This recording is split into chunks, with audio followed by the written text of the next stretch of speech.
I'm Clara Bennett, 34 years old, the quiet daughter who was never meant to shine. My brother Richard was father's golden heir, praised at every turn, while I was the one they overlooked. The teacher who didn't belong at the head table. But at father's funeral, Richard leaned over the casket and whispered, "Just a teacher, you'll never understand real power."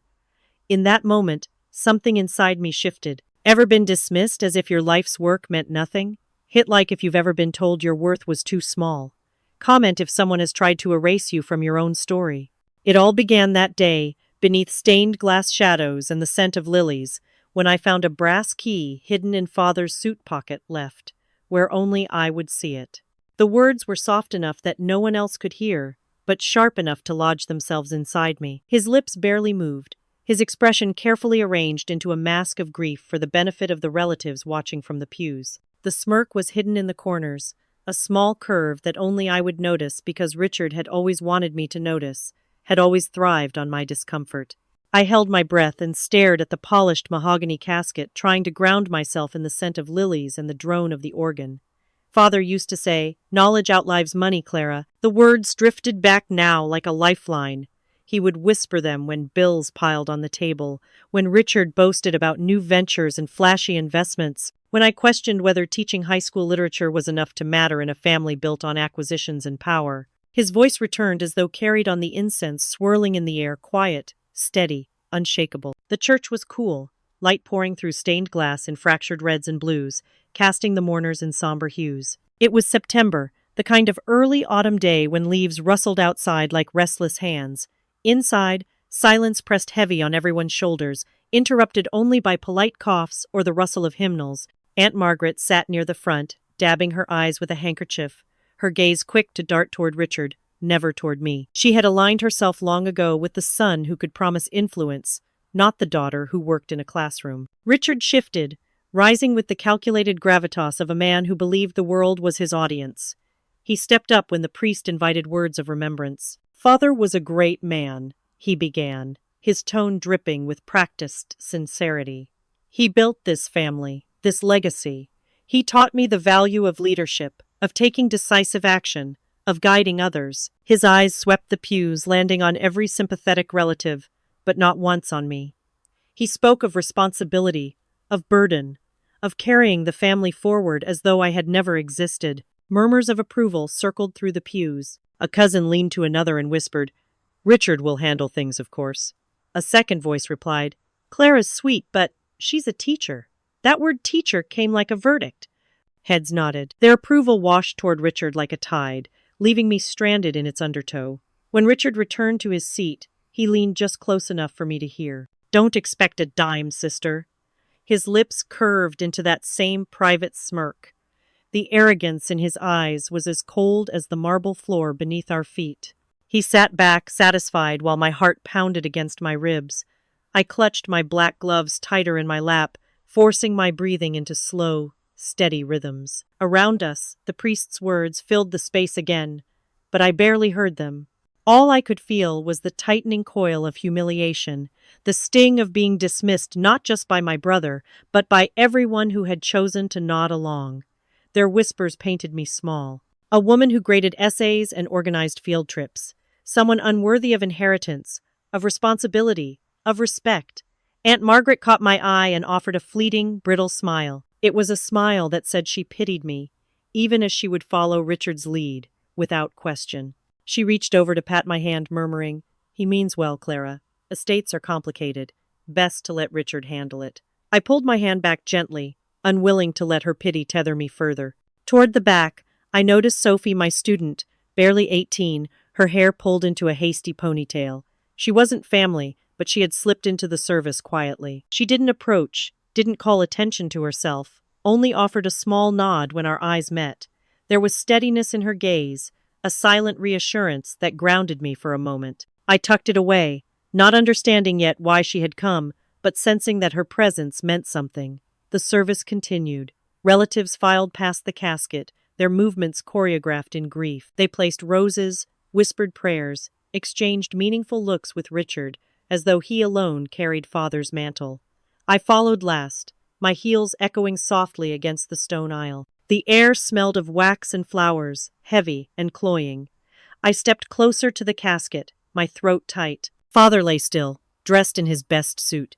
The man who had once taught me how to sand wood smooth, how to keep my words sharp and clear, how to honor knowledge even when others worshipped money. My eyes blurred with tears as I leaned forward to adjust a fold of the satin lining, wanting to smooth it in some final act of care. That was when I saw it. Just under the fabric near his shoulder, something metallic caught the faintest glint of light. My breath stalled. I leaned closer, fingers trembling as I brushed the cloth back. There, tucked discreetly inside the breast pocket of his suit, was a small brass key. It was wedged so carefully it might have gone unnoticed, hidden against the lining. I froze, heart pounding as the realization settled in. Whatever this key unlocked, Father had meant for someone, perhaps me, to find it. Before I could process more, the funeral director stepped closer, ready to close the casket. I pulled my hand back quickly, masking the discovery with a sweep of the satin. No one else had noticed. But I had. Clara notices a small brass key tucked inside Father's suit pocket before the casket closes. Why would Father hide a key in his pocket on the day of his burial? The question echoed in my head as the black-clad mourners melted away from the churchyard and left me standing beneath the stained-glass shadows of St. Paul's. The weight of the small brass key in my purse seemed heavier than anything Richard had said that morning. It pulsed against the fabric like it had its own heartbeat. My fingers brushed it again and again, as if to reassure myself it hadn't been some illusion. Father had always locked his journals away in a carved cedar chest. As a child, I used to watch him climb the narrow attic stairs, key jangling in his pocket, carrying a new notebook with a leather cover. He'd smile faintly if I asked, "What's inside?" and answer only, "Thoughts a man keeps until the right time." I remembered that phrase now, as the hearse pulled away, leaving the church quiet, autumn leaves hissing in the wind. He hadn't meant for Richard to find this. He had meant it for me. That night, I drove back to the Bennett house, the family home that smelled of mothballs and lost time. The lamps in the hallway flickered with their old bulbs, and dust coated the banister like a veil. Each creak of the wooden floor seemed amplified by the silence. I paused at the threshold, hand resting on the key in my purse, before stepping inside. The air was cold, still carrying the faint scent of Father's pipe tobacco, though he hadn't smoked in years. "Miss Bennett?" Sophie's voice startled me. She emerged from the study, her arms stacked with a bundle of worn books. "I thought you might need help sorting things." No one else seemed willing. She hesitated, glancing toward the empty hallway, as though Richard might emerge at any moment to scold her. I offered her a faint smile. "I'm glad you're here." Together we climbed the narrow staircase, the air growing cooler, heavier with dust. The attic was dim, lit only by the spill of moonlight through a small round window. Cobwebs clung to beams overhead, and boxes of ledgers, tax forms, and yellowed photographs slumped against the walls. Sophie coughed, setting down the books. "It's like stepping into another world up here." I knelt by the far corner, where I remembered seeing Father stoop many times before. There it was, the cedar chest. Its carved surface was dulled with age, but I traced the grooves with my fingertips, recognizing the swirls and leaves he had carved himself in his younger days. The keyhole gleamed faintly. My heart pounded as I drew out the brass key. It slid in smoothly, with a resistance that gave way only at the last turn. The lock clicked open. My breath caught as I lifted the heavy lid, the hinges groaning like a protest. Inside lay neat stacks of letters tied with twine, a pocket watch wrapped in cloth, and, resting atop it all, a sealed envelope. The handwriting across the envelope was firm, deliberate, to be opened if they turn against you. My throat tightened. Sophie crouched beside me, her eyes wide. "That's his handwriting, isn't it?" I nodded, my hands trembling as I slit the envelope open. Paper crackled as I unfolded the letter within. The words on the page seemed to burn into me. "Clara, if you are reading this, then events have unfolded as I feared. Richard is not who he seems. He has made promises to men who do not have this family's best interests at heart. Protect yourself. Trust only what you know to be true. And remember, knowledge outlives money." The words blurred as tears filled my eyes. Father had known. He had suspected betrayal even before his death. My pulse throbbed in my ears as I pressed the letter to my chest. For once, it wasn't just my paranoia, my insecurity. He had left me a warning and a task. Sophie's voice broke into my thoughts. "Miss Bennett, look at this." She held up a faded photograph she had pulled from the bottom of the chest. The image showed father years younger, smiling stiffly beside two suited men I didn't recognize. One of them clutched a folder stamped with a legal insignia. The other had Richard's sharp jawline, though his hair was darker. Sophie tilted the photo toward the light. These must be lawyers. Maybe from before you were born? I studied the picture, unease curling in my stomach. If father had dealings with these men, and if Richard had continued them, it meant the estate wasn't as straightforward as Richard pretended. The envelope in my hand suddenly felt like a fuse waiting to burn. The air in the attic grew heavier, thick with dust and tension. My pulse was still racing when the sudden shrill ring of the telephone shattered the silence. Sophie jumped, nearly dropping the photograph. I scrambled to my feet and hurried down the stairs, the ringing echoing through the empty house like an alarm. I lifted the receiver with a trembling hand. "Hello?" Richard's voice cut through, sharp, commanding. "Clara, we need to meet tomorrow morning to discuss father's estate. Don't be late." The line clicked dead before I could reply, leaving me clutching the receiver. Father's letter still trembling in my other hand, the brass key cold in my pocket. Richard didn't invite me to his office. He summoned me like an unwanted employee. The words reverberated in my mind as I stood in front of the tall glass tower that bore his firm's name in gleaming steel letters. October's wind swept through the streets of downtown Denver, rattling the fallen leaves along the curb. I hugged my coat tighter, the brass key still in my pocket, and father's letter folded carefully in my purse. For a moment, I considered turning back, fleeing home to the safety of my classroom, to the comfort of chalkboards and the smell of old books. But Richard had demanded my presence, and something in his tone suggested he wouldn't tolerate delay. Father's voice whispered in memory. "Power makes men careless." The lobby smelled faintly of polished marble and disinfectant. A receptionist with a frozen smile gestured me toward the elevator. "Mr. Bennett is expecting you." Her voice carried the same tone I'd heard in Richard's voice at the funeral.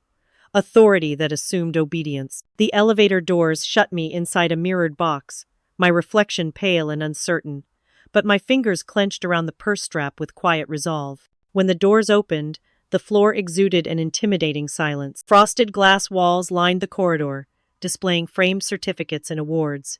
At the far end, Richard's office loomed, its doors wide, as though daring me to walk through. I inhaled once, steadied my heart, and entered. Richard sat behind a vast mahogany desk, the Denver skyline stretching behind him like a crown. He wore a tailored navy suit, his cufflinks catching the light. Aunt Margaret sat primly to his right, her pearls gleaming, her lips curved in satisfaction. Another man occupied a leather chair, his lawyer, by the look of the briefcase at his side and the way his eyes flicked over me like I was a problem to be solved. "Clara," Richard said, his voice measured but cold, "thank you for coming." He didn't rise. He didn't offer a seat. He gestured instead to the pile of documents neatly stacked in the center of his desk. "We'll make this quick." I sat, though the chair felt deliberately low, forcing me to look up at them. Aunt Margaret leaned forward, her perfume overpowering. "It's best you understand, dear. Your father trusted Richard to handle the estate. He knew you've always been a dreamer. A teacher, yes, but too naive for the realities of wealth." Her words stung, each one a dismissal of years I had poured into my students' lives. The lawyer slid the papers toward me. "These establish Richard's stewardship over the assets. All we need is your signature here, confirming you waive any contest. It prevents unnecessary legal complications." His tone dripped with condescension. I glanced at the lines of text-dense legal language meant to overwhelm, but father's letter burned against my side like a brand. Richard is not who he seems. I forced myself to meet my brother's gaze. Father never told me this. Richard's lips curved into a smile that wasn't a smile at all. Father knew what was best for this family. "You're not equipped to manage any of it. Be sensible, Clara. Teaching high school English doesn't prepare you for investment portfolios or corporate negotiations." He tapped the pen against the paper. "Sign, and you can return to your classroom with dignity." Aunt Margaret's voice cut in, sharp as glass. "Your father wanted peace, Clara. Do not dishonor him by creating scandal." The room closed in. My pulse thudded in my ears. The lawyer's pen glided closer to my hand as though assuming I would comply. My fingers twitched, but I didn't reach for it. Richard leaned forward, his voice a whisper meant to humiliate. "Your teaching salary can't pay for this battle anyway." The words sliced through me, echoing the sneer he'd delivered at Father's funeral. Heat rushed to my cheeks, but beneath it burned something steadier than shame. Father's letter, folded tight in my purse, seemed to speak louder than their voices. He had trusted me with a warning, not Richard. He had believed in me enough to hide the truth where only I might find it. I pushed the documents back across the desk. My hand trembled, but my voice did not. I won't sign. The air in the office stilled. Aunt Margaret's pearls clicked as she drew in a sharp breath. Richard's lawyer arched a brow, already calculating his next move. Richard himself leaned back slowly, the false smile freezing into something darker, more dangerous. But I kept my purse close to me, my knuckles tight around the strap, Father's letter pressed against my side like a shield. Elaine Foster didn't look like a savior, just a tired woman with sharp eyes, but I had no one else to trust. Her office smelled faintly of stale coffee and leather, bound files that had seen decades of battles. The blinds were half drawn against the pale October sun, casting long stripes across stacks of legal briefs piled high on her desk. I sat opposite her, the brass key heavy in my pocket, the folded letter from Father trembling slightly in my hands. My throat was dry, yet I forced myself to unfold the paper and slide it across the desk. Elaine adjusted her glasses and read silently. Her face, drawn with age and the weight of countless cases, revealed nothing at first. She tapped her pen lightly against the page, pausing only at the sentence that had kept me awake for nights. "Richard is not who he seems. Protect yourself." Finally, she looked up. "This is unusual," she said, her voice steady but not unkind. "Your father anticipated betrayal. That alone suggests foresight. But Richard's lawyers, they won't back down because of sentiment. They'll shred this if we don't strengthen it." The words chilled me. I had expected some spark of reassurance, a promise of victory, but instead I found caution, a reminder that Father's warning was only the beginning of a long road. I leaned forward, desperate. "Do you think it can hold in court? Against him?" Elaine's sharp eyes narrowed. "Alone, no, but as part of a larger strategy, maybe. Letters can be corroborated. We'll need financial records, witness accounts, anything that shows a hidden arrangement or deceit. If your father hid something, we must uncover it." Her certainty unsettled me, as much as it steadied me. I had walked in hoping for a rescuer, but Elaine offered no illusions, only the prospect of war. The office door creaked, and Sophie stepped in quietly, carrying a box of old files Elaine had asked her to fetch. She had been helping me since the funeral, sorting Father's papers, lifting what I could not bear to lift alone. Now, her young eyes glowed with something fiercer than mine. Belief. She placed the files down, brushing dust from her sleeves, and turned to me. "Don't give up, Clara. If Father left you this letter, it means he trusted you with something Richard can't control." Her words pierced the fog of my doubt, yet fear pressed against me like a weight. I thought of Richard's sneer, his voice reminding me of my meager salary, of my insignificance in the world of power. Could I really face him in open battle? Elaine leaned back, folding her hands. "Listen carefully," she said, her tone shifting into something grave. "If we move forward, you'll be under pressure. Richard will try to intimidate you, humiliate you, maybe even threaten you. His lawyers play dirty. But if your father hides something, and I believe he does, we'll find it. And once we do, we can break him." She leaned closer, her eyes locking on mine. "But you must be ready for war." The room felt colder, as though the weight of her words had drained the warmth from the air. My heart pounded with both dread and a strange thrill. Perhaps for the first time since Father's death, I glimpsed the possibility of fighting back. Then, just as I gathered my things, my phone buzzed. A new message lit the screen, stark and blunt. "Stop digging, or you'll regret it." My breath caught in my chest, and the letters blurred before my eyes. The smell of sawdust still clung to Father's workshop, as if he never left. The scent was sharp, earthy, and familiar, cutting through the cold October air that leaked in through the cracked window panes. Dust motes floated in the thin light of a single bulb overhead, and the silence pressed in around me. Sophie followed behind, clutching her scarf tighter around her neck. The creak of the wooden floor made the room feel alive, like Father had only just stepped out to fetch another tool. I closed my eyes briefly and remembered his habit. Every nail, every screw, every dollar, every detail had its place. He had taught me that discipline mattered more than wealth, that order gave meaning to life. I ran my fingers across the old workbench, its surface worn smooth by years of labor. The drawers rattled when I pulled them open, revealing screws, sandpaper, and oil-stained rags. Nothing unusual at first, just the tools of a craftsman who loved precision. But something tugged at me, the faint irregularity beneath my palm, the hollow echo when I tapped a corner of the bench. Sophie noticed it too, leaning closer. "It sounds empty here," she whispered, pointing at the base. Kneeling down, I brushed away the dust and found a hairline seam. My breath quickened. With trembling hands, I pried at the edge until a small wooden panel shifted free. Behind it lay a hidden compartment. Inside, wrapped in cloth yellowed by time, was a ledger. Its leather cover was cracked, but when I opened it, the handwriting inside was unmistakable.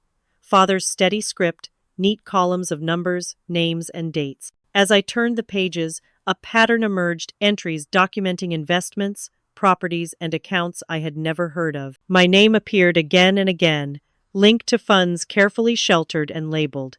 It wasn't Richard's name. It wasn't Aunt Margaret's. It was mine. A trust fund built silently, hidden under layers of secrecy. My chest tightened as realization struck. Father had shielded me from Richard long before I even knew I needed protection. Sophie gasped as she reached for another folded envelope tucked beside the ledger. She turned it over, eyes wide. "This one's addressed to Elaine," she said softly. The ink was faded but legible. "To my trusted ally, should Clara ever need you." Sophie's hands trembled as she passed it to me. "He knew she'd be part of this before you even stepped into her office." I sat back on the floor, the weight of the discovery pressing into me. For so long, I had felt powerless, overshadowed by Richard's arrogance, by Margaret's dismissive tone, by the entire family's belief that I was too small, too insignificant. But here, in my lap, was proof that Father had never doubted me.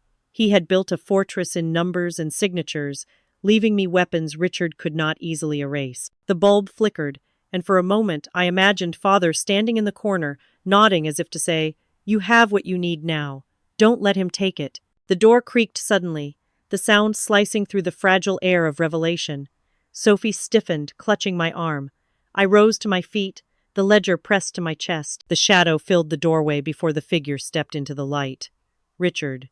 His eyes were sharp, colder than the night air, his lips curved into a thin smile. He didn't look at me as a brother might, not even as family.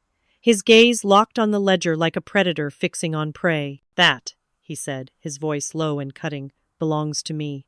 Richard smiled as if he were offering me salvation, but I saw the trap glittering beneath. The clink of crystal glasses, the hush of muted conversation, and the heavy scent of charred steak filled the Denver restaurant. Shadows from candlelight licked across the leather booths, gilding Richard's face in a glow that could almost pass for warmth if I didn't know better. I sat across from him, my hands tight around the stem of my water glass, forcing myself to look composed. Elaine's words still echoed in my mind. "He will bait you before he strikes." I knew why he had called this meeting. This wasn't about family, or grief, or reconciliation. It was a negotiation staged on his terms, with me cast as the cornered opponent. "Clara," he said smoothly, slicing into his steak as though he were holding court, "we've had our differences. I thought it might be good to settle things quietly, without lawyers, without noise. Father would have wanted peace between us." His tone dripped with practiced sincerity, the sort he used on juries and boardrooms alike. He lifted his glass of wine, eyes glittering over the rim. I didn't answer.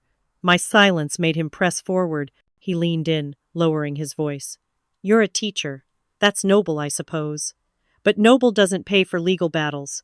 I'm offering you stability, a settlement enough for you to live comfortably, to continue your little classes, without worry." He set down his glass with a deliberate clink, watching me closely for a reaction. Inside, anger simmered.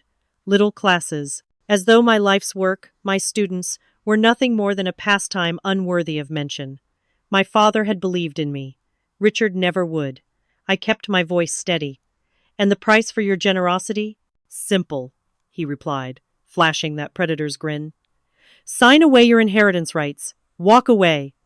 I'll even draft the papers to make it painless. You'll never have to see another court filing, never face the embarrassment of a trial you cannot win."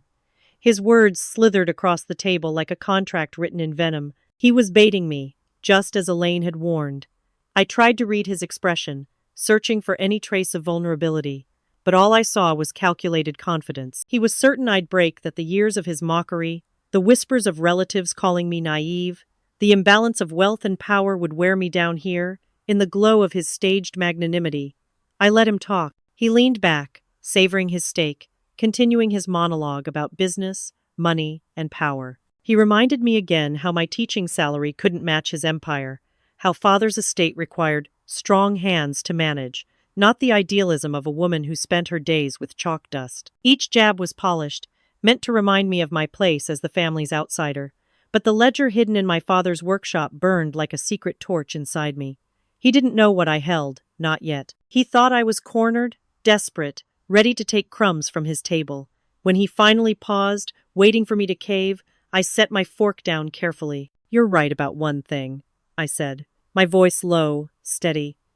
"I don't have your money, but I have father's trust. I'd rather live broke than sell it to you." The words hung between us like steel. For the first time all evening, his smile faltered. The mask slipped just enough for me to see the irritation beneath. He dabbed his mouth with a napkin, movements sharp, precise, no longer casual.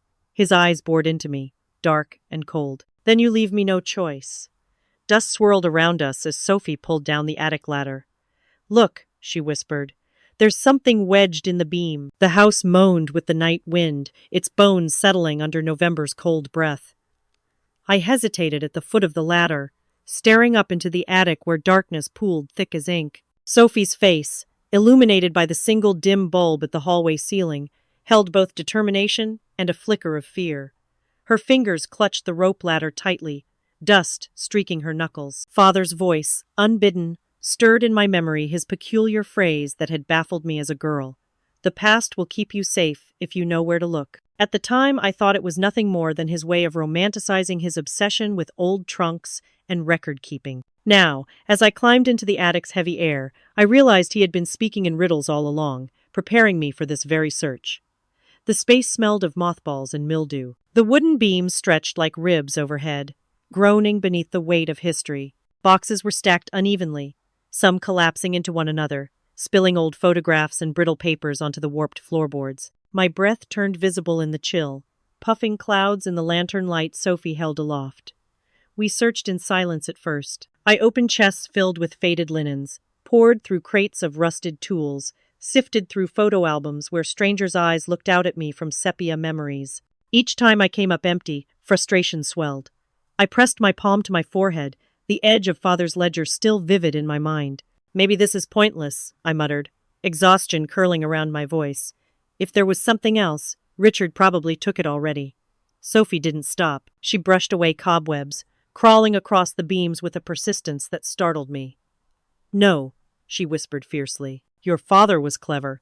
If he wanted you to find something, he wouldn't make it obvious." Her lantern caught something above us, just a glint, a pale edge peeking from a crack in the rafter. Sophie froze, then reached upward. Her fingertips brushed the object, and with a tug, she dislodged a brittle envelope, yellowed at the edges, wedged deep between wood and plaster. It fluttered into her hands like a secret refusing to stay buried. She handed it to me, eyes wide. My pulse hammered as I broke the seal. Inside lay a folded letter, father's handwriting looping in ink so familiar it made my chest ache. The words were blunt, protective, deliberate. "The trust fund is yours alone, Clara. I placed it in your name so you would never be beholden to Richard. Do not let him convince you otherwise." The paper trembled between my fingers. All my doubts, all the times I wondered if I was foolish to resist Richard, seemed to dissolve under the force of father's voice carried through the ink. This wasn't a matter of pride anymore, it was truth.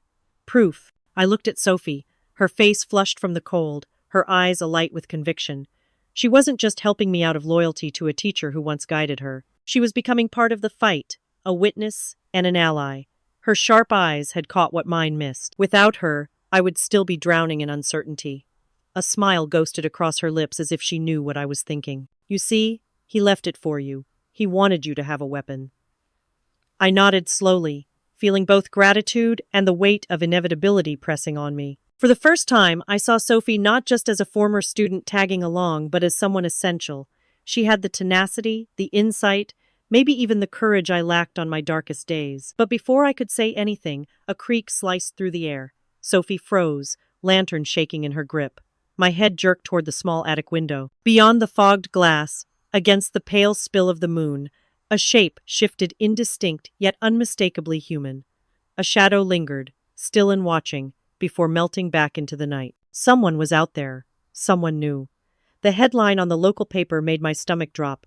Clara Bennett, unstable teacher, unfit to handle a state. I sat frozen at the tiny kitchen table, the paper trembling in my hands. Sunlight streamed in through the blinds of my cramped apartment, striping the page in cruel bars of gold and shadow. My coffee had gone cold beside me, untouched. The bold letters seemed to scream louder with every glance, branding me with shame I hadn't earned. Richard's words replayed like a poisoned echo. Your classroom tantrums don't belong in court. Back then, I thought he was just sneering, but now I realized he had planted the idea in advance, laying groundwork for this very attack. He hadn't just mocked me, he had prophesied the strike he planned to deliver. The phone buzzed against the table, startling me. Elaine's voice crackled through before I could even say hello. Clara, don't panic. I saw the article. Richard planted it, probably fed lies to the press. That man will try anything to weaken your credibility. My chest tightened, shame flooding through me anyway. But what if people believe it? My voice cracked as I stared at the headline again.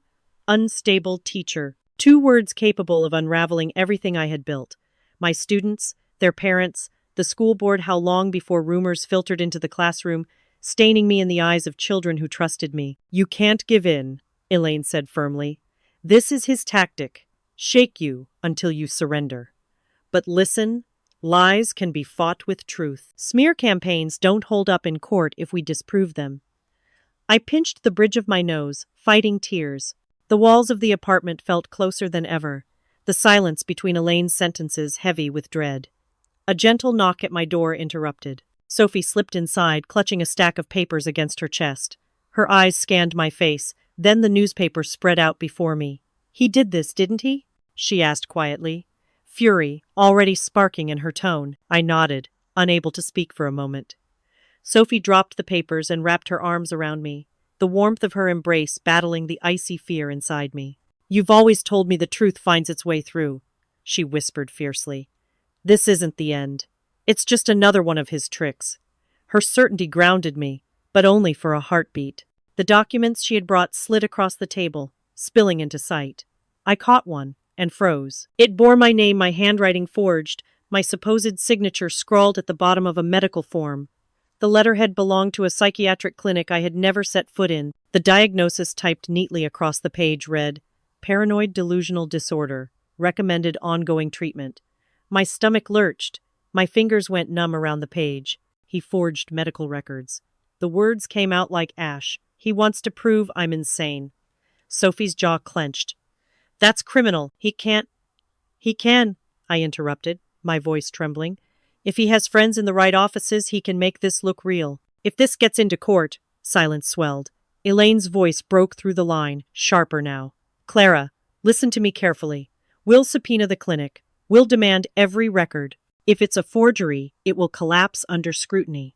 But you cannot let him see you rattled. My vision blurred with hot tears, part terror, part rage. Richard was no longer just attacking my claim to father's estate. He was reaching into my life, my career, my name. He wanted me ruined, erased, as credible, until no one would stand by me. The phone slipped from my hand onto the table. My pulse thudded loud in my ears.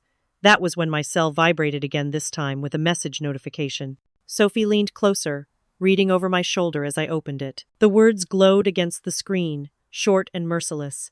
Drop the case, or next time, we won't stop at rumors. My hands shook as Richard's lawyer slid the forged documents across the courtroom table. The paper felt heavier than its weight, thick with malice, as it landed before me. I tried to steady my fingers, but they trembled against the polished oak. The Denver courthouse smelled faintly of old stone and disinfectant, a hollow scent that seemed to echo the silence pressing on me. I forced myself to look down, to face what he had conjured. The same falsified medical records I had seen in my apartment, now displayed like the centerpiece of Richard's case. Elaine leaned closer, her jaw tight, her eyes sharp behind her glasses. Stay calm, she whispered, though the warning in her tone carried more urgency than reassurance. She had told me this could happen. He will create evidence if he must. And here it was, black ink on white paper, damning me in a room where truth should matter most. Richard sat across from me, his posture regal, his smirk faint but deliberate. He didn't even need to speak. His lawyer did it for him. "Your Honor," the man said smoothly, voice oiled with confidence. "This is a clear indication that Miss Bennet has a documented history of instability. My client is gravely concerned that she lacks the capacity to manage Mr. Edward Bennet's estate responsibly." A soft scoff rippled from the benches behind him. Aunt Margaret, clad in her pearls and bitterness, leaned forward and hissed just loud enough for everyone to hear. Edward would never trust her. Not with money, not with anything. Her words dripped with disdain, each syllable a knife. Heat flared across my cheeks, shame crawling up my neck. The room seemed to close in, the whispers multiplying like 1,000 unseen voices. My breath hitched as I thought of my students, their parents, the fragile balance of the life I had built outside of this family battlefield. If this record stuck, I wasn't just losing Father's estate, I was losing myself. The judge, an older man with a weary gaze, lifted the papers and studied them. His brow furrowed but gave away nothing. "This is serious," he said, voice deliberate. "If these records are genuine, they raise questions about capacity. However," he paused, glancing at Elaine, "we will require corroborating evidence before considering it decisive. Miss Bennet will have the opportunity to present her side." His gavel didn't fall, but the weight of his words pressed down like one, delayed, not dismissed. For now the poison lingered in the air, staining the perception of everyone who had heard it. I felt something inside me crack. Doubt surged like floodwater, threatening to drown everything I had held on to since Father's funeral. What if this was it? What if Richard's wealth, his reach, his cunning simply outweighed my scraps of proof? My knuckles whitened as I gripped the edge of the table. For a moment, I wanted nothing more than to walk out, to escape the accusing eyes, to surrender before the world saw me broken. A soft tug on my sleeve stopped me. Sophie leaned close, her voice barely audible, but carrying an urgency that pierced through my despair. "Clara," she whispered, "I heard him brag last week, Richard. He told someone at the club that he had taken care of you on paper. What if I testify? What if I tell them I heard it?" Her words lit a spark in the suffocating dark. I turned to her, searching her earnest face, the fire in her young eyes. She wasn't afraid, not anymore. She was ready to step into the storm with me, to carry part of the weight that had been crushing me alone. Elaine's head snapped toward Sophie. For the first time all day, her expression shifted from guarded calculation to something almost like hope. She reached out quickly, clasping Sophie's hand in both of hers, her voice low but firm. "That may be our opening." Elaine slid the flash drive across the desk like it was a loaded gun. The tiny object gleamed beneath the fluorescent light of her office, silver against the dark wood. So deceptively small, I almost laughed at the absurdity. Could something that fit in the palm of my hand really tilt the scale of everything Richard had orchestrated? My breath caught in my throat as I reached for it, fingers trembling. Elaine leaned back in her chair, exhaustion etched into her face, but her eyes still razor-sharp. "I told you he would get careless," she murmured. "Your father was right, Richard talks too much when he drinks." My chest tightened at the memory of Father's words. Scrawled across that old letter I had nearly overlooked. "Keep your eyes open, he talks too much when he drinks." At the time, I thought it was just a father's vague warning. Now, it had become prophecy. Sophie perched on the edge of the chair beside me, her knees drawn close, eyes wide with both fear and excitement. "What's on it?" she asked. Elaine's lips curved into the faintest smile. "Surveillance audio. Picked up at a networking dinner a week ago. He thought he was boasting to a business associate over bourbon. What he didn't realize was that the associate is one of my oldest contacts and he records everything." I slid the drive into the laptop Elaine had waiting. The room filled with the low murmur of clinking glasses, laughter, and then Richard's unmistakable voice, slick and self-assured. "She'll fold," he bragged. "She's a schoolteacher, for God's sake. No money, no backbone. By the time the court sees those papers, she'll be finished. And the estate? Mine, like it always should have been." My pulse hammered as his arrogance bled through the speakers. Every word was poison, but this time it wasn't aimed in the shadows. This was him, unguarded, confessing his intent. Elaine paused the audio and looked at me. "This isn't just him insulting you. This is him admitting to intent to defraud, to manipulate legal proceedings. In front of a man who will testify if I ask him. For the first time in weeks, I exhaled with something that felt like relief. Richard had finally overplayed his hand. Sophie grinned, her youthful certainty cutting through the storm like sunlight. He thought you were powerless. He said it himself. But now, he's the one cornered. I leaned forward, my palms pressed flat on the desk, grounding myself. He thought I was powerless. Tomorrow he'll learn how wrong he was. The words left me steady, cold, resolute. For the first time since this nightmare began, I didn't feel like prey. I felt like a challenger stepping onto the field, armed not with anger, but with undeniable truth. Elaine closed her briefcase, snapping the locks shut. Get some rest tonight if you can. Tomorrow the real battle begins. I gathered my coat, Sophie following close behind, both of us carrying a tension that no amount of sleep could loosen. Yet there was fire in my veins now, not just fear. Outside, December's night air cut sharp and clean as we walked. I clutched my bag to my chest, not just holding Father's letter anymore, but the knowledge that Richard's own words would soon tear down the facade he had built. When dawn broke, the courthouse loomed ahead, its doors massive, unyielding, waiting to swallow us whole. And as they swung open, the battle for truth and legacy began. The wooden gavel struck, and every eye in the courtroom turned to me, the teacher they thought too small to matter. The sound echoed like a gunshot, sharp and final, silencing the restless murmurs of the packed gallery. My palms sweated against the polished wood of the defense table, the cool slip of Father's letter pressed inside my jacket pocket, a secret weight anchoring me. The Denver District Court had never looked so vast, its vaulted ceiling stretching high, the flags hanging solemnly above the bench, the air thick with perfume, cologne, and the barely restrained whispers of onlookers hungry for spectacle. Richard sat across the aisle, the picture of calm arrogance in his tailored suit, one hand resting lightly on the arm of his chair as if he already owned the building, the judge, the jury, me. His lips twitched in the faintest smile when our eyes met, a smirk meant to remind me that in his world, this was already decided. Aunt Margaret perched behind him, pearl necklace glinting under the lights, her face pinched with disdain, as though she were watching a play where she already knew the ending. The judge cleared his throat, voice steady but weighted with authority. This court is now in session. We are here to begin the proceedings regarding the estate of the late Edward Bennett. His gaze swept the room, lingering briefly on me, and then he gestured to Richard's lawyer. You may begin. Richard's attorney rose smoothly, a shark in an expensive suit, his eyes gleaming with satisfaction. Your Honor, members of the court, he began, his voice carrying with practiced confidence. We will show today that my client, Richard Bennett, is the rightful steward of his late father's estate. Unfortunately, his sister Clara, while perhaps well-meaning, lacks the stability and judgment required for such responsibility. He opened a sleek leather folder, sliding papers onto the bench.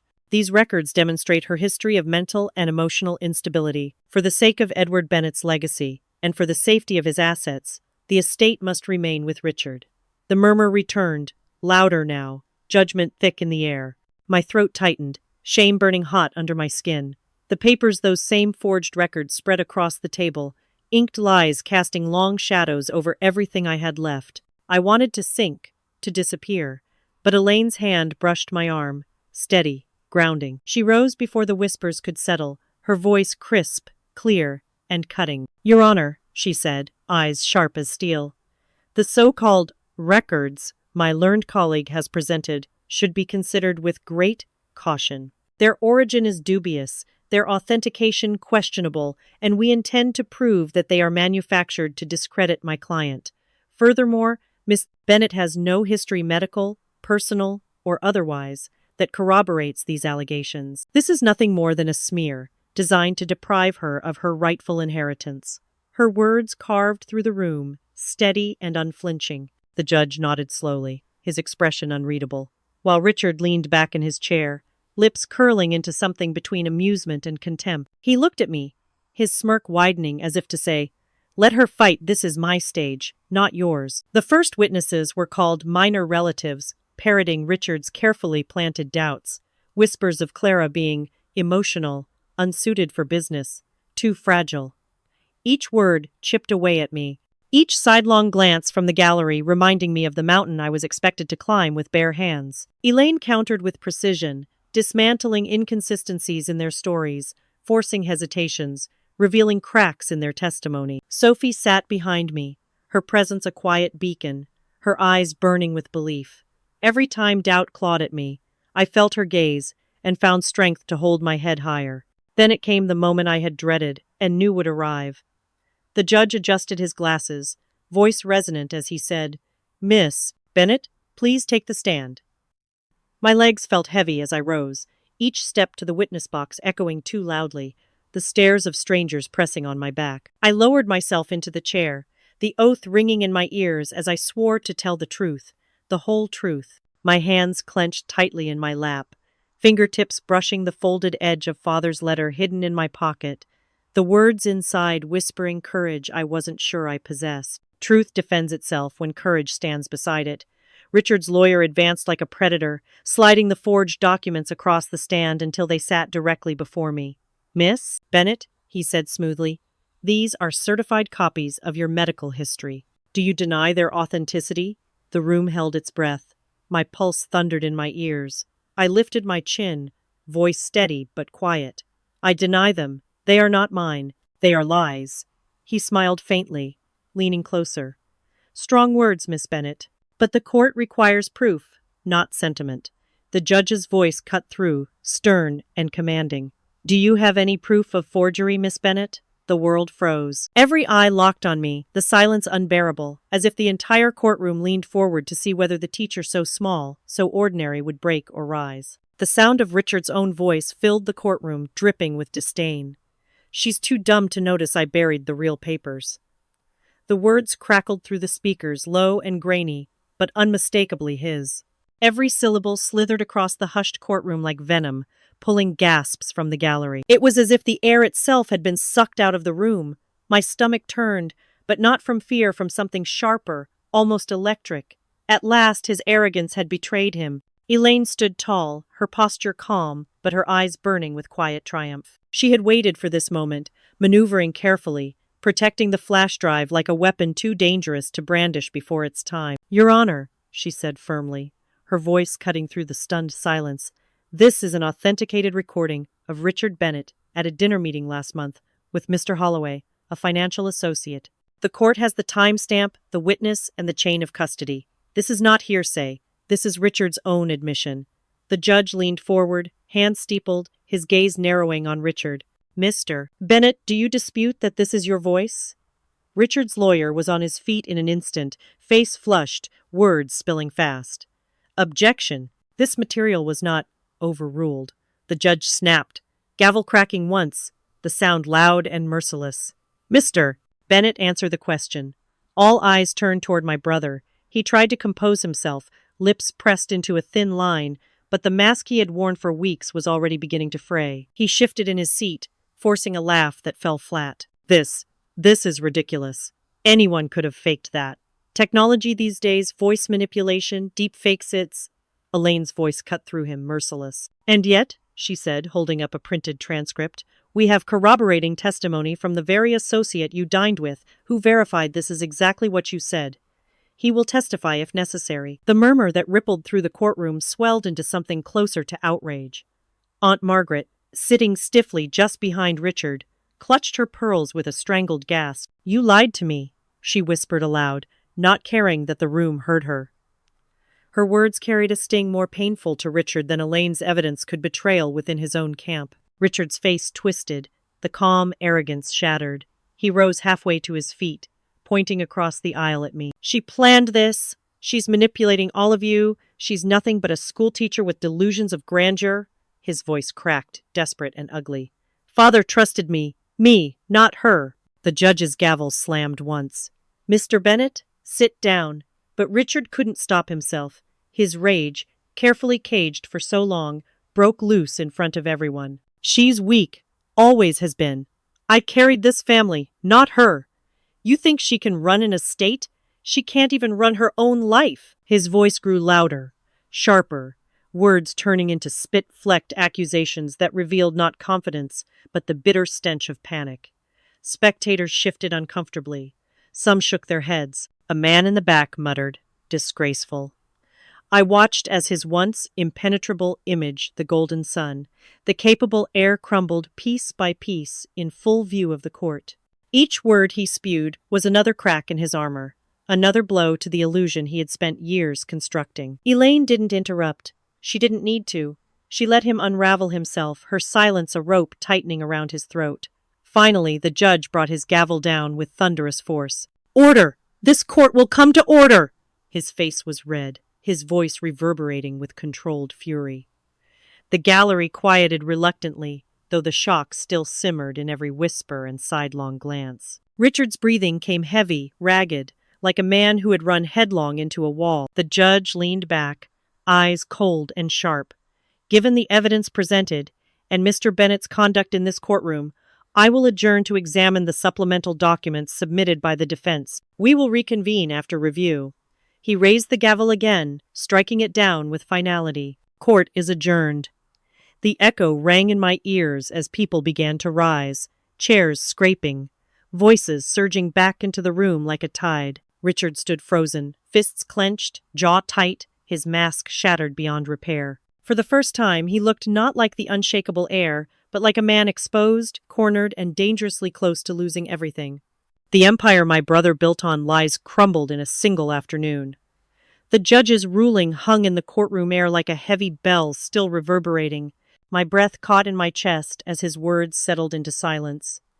Richard Bennett, stripped of executive authority over our father's estate, the decree was sharp, irrevocable, a legal hammer striking at the very foundation Richard had boasted about all his life.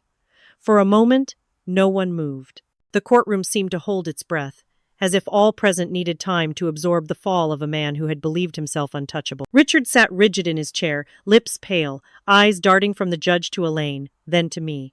His confidence, once dazzling and oppressive, now flickered like a candle losing its flame. The gavel struck again, and with that final sound, the gallery stirred to life, spectators whispering, lawyers shuffling papers, reporters scribbling in frantic notes. Aunt Margaret, who had until now perched at Richard's side like a sentinel, suddenly looked decades older. Her face was pale, her hand trembling as she clutched her rosary. She turned toward me, tears streaming freely down her cheeks. "Clara," she whispered, her voice cracking. She reached out, and for the first time since Father's death, her grip sought mine instead of Richard's. I was blind. He fed me lies, and I believed him. Edward would be ashamed of me. Can you ever forgive me? I swallowed hard, emotions surging. This woman had mocked me, belittled me, called me naive in front of half the family, and now she looked like a broken penitent, begging absolution. My father's words echoed. Every dollar must be accounted for. Justice wasn't just about numbers, it was about truth being restored. "We all make mistakes," I said softly, though the ache of betrayal still lingered in my chest. Father wanted us to honor him with honesty. That's all I ask of you now. Sophie squeezed my shoulder from behind, her youthful voice steady. "You did it, Clara. And if they want me to testify again, I'll do it without hesitation. Richard can't hide from the truth anymore." The firmness in her tone startled me. She wasn't the shy student, sitting silently in the church pew weeks ago. She had become my anchor in ways I hadn't expected, her loyalty shining through even as storms raged. Richard finally stood. His chair screeched violently against the marble floor, the sound cutting through the murmurs. His face was twisted with fury, jaw locked so tightly I thought his teeth might crack. "This isn't over," he bellowed, his voice raw and echoing against the high courtroom ceiling. "You think you've won? You have no idea what you've started?" His words spilled out more like threats than arguments, venomous and hollow. The judge frowned, banging the gavel once more. "Mr. Bennett, enough. You are dismissed from this chamber until further notice." But Richard wasn't listening. He pointed at me with shaking hands, spittle at the corners of his mouth. "You'll regret this, Clara. You and your pathetic allies. This family was mine to lead, mine to control." Before he could spit more venom, his own lawyer, once the smug shadow who had backed every scheme, set his briefcase down firmly. His voice was low, tired. "I can no longer represent you, Mr. Bennett." His resignation was calm, almost surgical, but the impact was devastating. Richard froze, staring at the man as though struck. "You can't abandon me," he rasped. The lawyer adjusted his tie, eyes hard. "You abandoned yourself." And with that, he walked out, leaving Richard trembling in impotent rage. The gallery erupted. Reporters darted toward me, microphones flashing like weapons, cameras buzzing in my face. "Miss Bennet!" one shouted over the noise. "How does it feel to defeat your brother?" The question jolted me. Defeat? It wasn't victory that filled me. It was exhaustion, a strange emptiness after weeks of battle. My hands tightened around Father's letter in my pocket, the edges frayed from constant touch. Defeat was the wrong word. This was not about crushing Richard, it was about survival, about clawing back the dignity and truth he had stolen. Still, as the questions flew and the hallway outside swarmed with curious faces, I realized the private war I had fought was no longer mine alone. My pain, my humiliation, my defiance, they had spilled into the public eye, and the world now saw Richard's empire collapse under its own weight. I drew a slow breath, fighting to steady my voice against the chaos. "I'm not here to celebrate my brother's fall," I said, though my words were nearly drowned by the frenzy. "I'm here to honor my father's truth." The microphones pressed closer, the crowd pushing forward, hungry for my response. My heart raced, but the hook of their question lingered in the air, daring me to step into this new role, the sister who had fought, endured, and risen. "How does it feel to defeat your brother?" one reporter repeated, his pen poised for blood. For the first time in months, I woke without Richard's shadow looming over me. The pale January sunlight streamed through the frosted window of my bedroom, filtering across the quilt in gentle beams. I lay still for a long moment, letting the unfamiliar sense of quiet soak into my bones. No lawyers waiting with venomous papers. No reporters pressing microphones in my face. No dread that Richard would spring another cruel trick. For the first time since Father's death, I could breathe. The school bell echoed faintly from the street down the block as I gathered my bag. My hands brushed the edges of Father's letter tucked safely into the inner pocket of my coat. It had become more than evidence. It was my compass, the last voice that steered me through storms. Elaine had been right when she warned me, "Win or lose, you'll never be the same."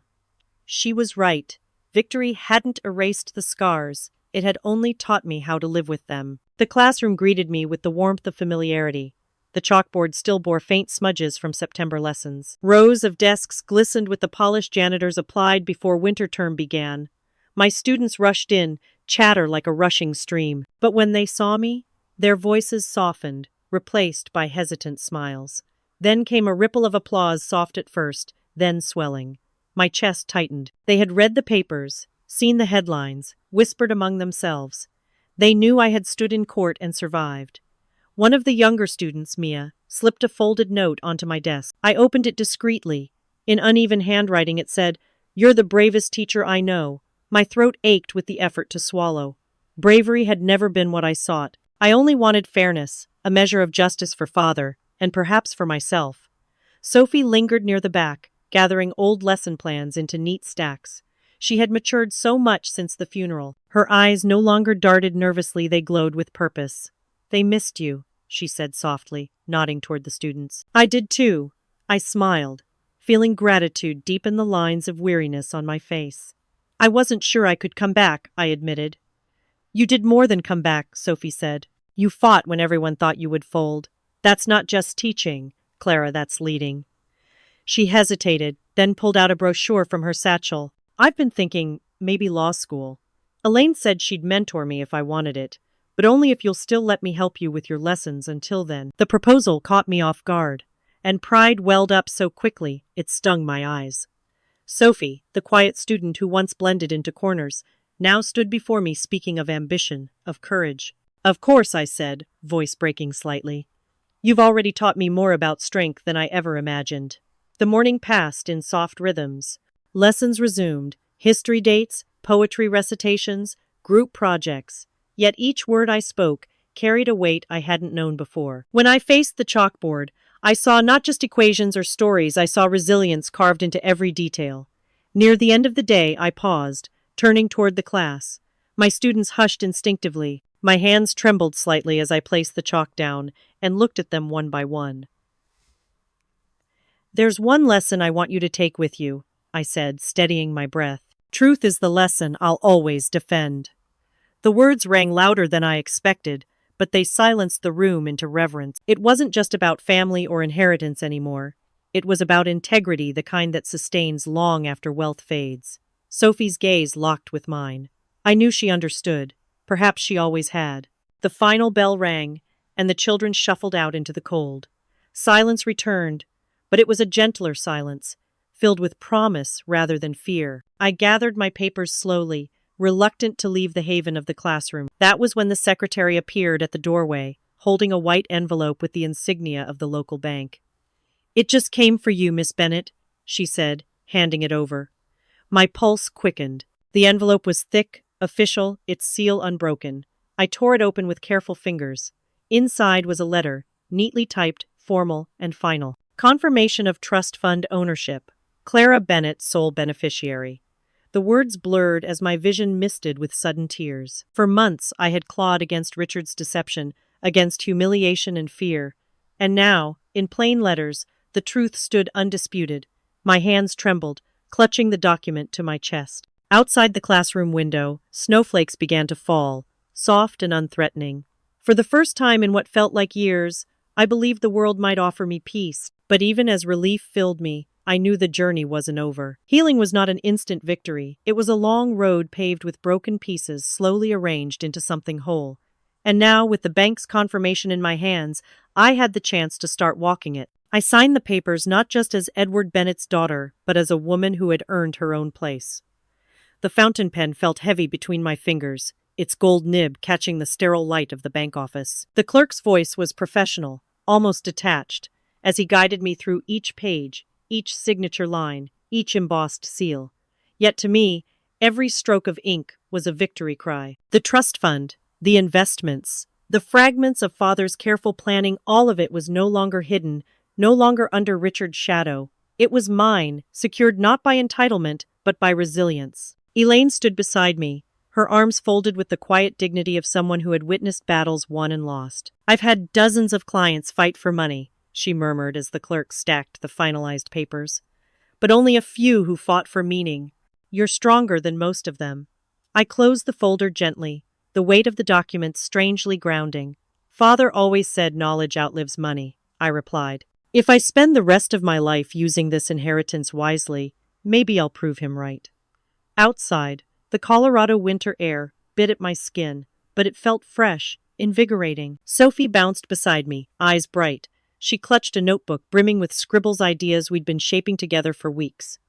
On the cover, she had written in red ink, "The Red Pen Project." The name had come to me late one night, staring at stacks of ungraded essays. Father's ledger had been his truth. My red pen had been mine. Where he measured numbers, I measured words. Both, I realized, could change lives if wielded with care.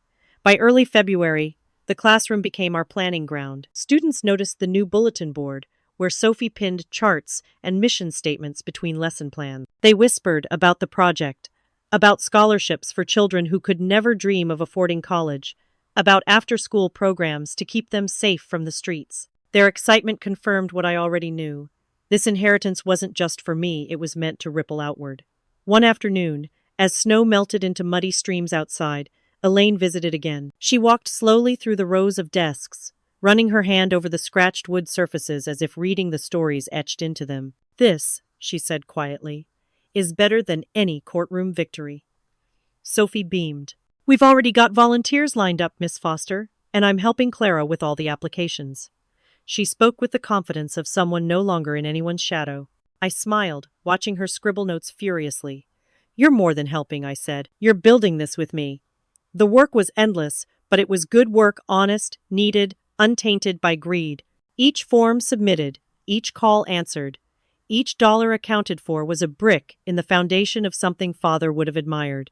And each moment, I felt his presence, not as the stern figure who had always kept his records hidden, but as the man who had believed, against all odds, that his daughter could carry on his values. The climax of it all came not in a courtroom or a bank, but here, in front of a chalkboard. One evening, after the last bell rang, I stood alone in the classroom, reviewing the final charter documents for the foundation. The papers trembled slightly in my hands. I whispered aloud, not to the empty room, but to the memory of Richard's sneer. I was never just a teacher. I was the daughter who refused to be erased. The truth of those words filled me with a fierce calm. My story had not ended in defeat, nor in bitterness, but in a choice to take what was nearly stolen and turn it into light for others. As I packed my things, Sophie sorted through Father's old files one last time. She laughed suddenly. "Clara, look at this." She held up a sealed envelope, its edges yellowed with age, Father's handwriting scrawled across the front. "For the future." The sight sent a shiver down my spine, not of fear, but of possibility. I took the envelope carefully, feeling its weight, its promise. Perhaps it was nothing more than another ledger, another note of wisdom. Or perhaps, once again, Father had hidden a key not to the past, but to what was still ahead. I slipped it into my bag, leaving it unopened for now. Some truths, I realized, wait until the right moment to be revealed. And as I turned off the classroom lights, stepping into the crisp night air, I knew this was not the end, but the beginning of a new foundation, built on justice, knowledge, and the refusal to be silenced ever again. The empire of lies had finally fallen, leaving truth to stand unchallenged in the open light. What began as betrayal and humiliation ended in a reckoning where justice, though delayed, proved unstoppable. When injustice is met with unwavering courage, the final verdict can echo through a lifetime, reminding us that no wall of deceit can withstand the tide of truth.